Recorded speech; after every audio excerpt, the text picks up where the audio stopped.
Hola a todos, en este vídeo voy a mostrar cómo activar el modo oscuro en WhatsApp.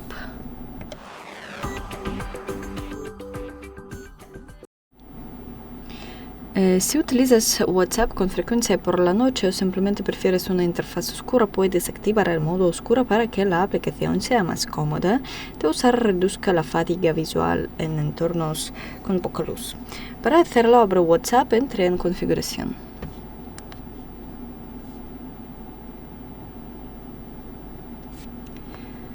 Luego, en iPhone ve a Chats. WhatsApp utiliza el tema del sistema, por lo que deberás activar el modo oscuro desde los ajustes de tu iPhone.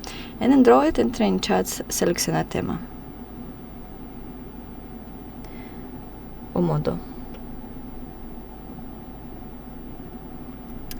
y elige la opción Oscuro. Una vez hecho esto, la interfaz de WhatsApp cambiará al modo oscuro. Eso es todo. Gracias por ver. Denle like y suscríbanse a nuestro canal. Adiós.